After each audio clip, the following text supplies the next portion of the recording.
ముఖ్యమంత్రి రేవంత్ రెడ్డి తన ఇంట్లోని టాయిలెట్ ను తనే శుభ్రం చేసుకుంటున్నారా? మీ మంత్రులు కూడా వారి ఇళ్లలోని టాయిలెట్లను వారే కడుగుతున్నారా అని బీఆర్ఎస్ సీనియర్ నాయకుడు ఆర్ఎస్ ప్రవీణ్ కుమార్ ప్రశ్నించారు.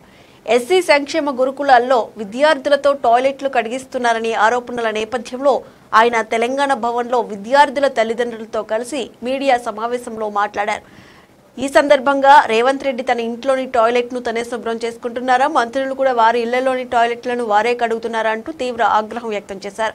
విద్యార్థులు వారి టాయిలెట్లను వారే శుభ్రం చేసుకుంటే తప్పేంటని ఒక ఐఏఎస్ అధికారి వ్యాఖ్యానించడాన్ని ప్రవీణ్ కుమార్ తీవ్రంగా తప్పుబట్టారు.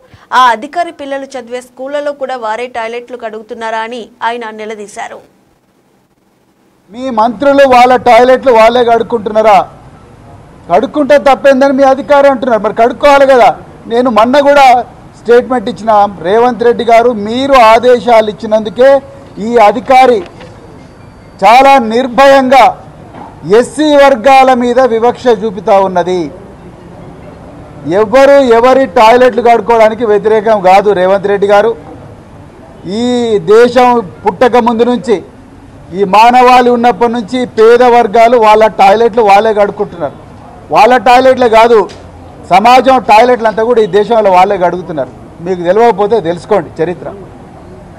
ఇవాళ వాళ్ళు ఎన్ని రోజులు రా బాబు ఈ పని, ఎన్ని రోజులు రా ఈ పారిశుద్ధ కార్మికుల పని చేయాలి, ఎన్ని రోజులు ఈ బాంఛన బతుకు ఉండాలి, ఇప్పుడన్నా మాకు మరి విముక్తి రాదా అని చెప్పి ఆనాడు మరి గురుకులాలు పెడితే ఆ గురుకులాలను కేసీఆర్ గారు చరిత్రలో ఎన్నడూ లేని విధంగా 1000 గురుకులాలుగా మార్చి ఈ పేద వర్గాలు, ఎర్ర బస్సు ఎక్కలేని కుటుంబాలు ఎయిర్ బస్ ఎక్కాలి, ఏరోప్లేన్ ఎక్కాలి, విదేశాలకు పోవాలి, ఇంగ్లీషు చదువుకోవాలి.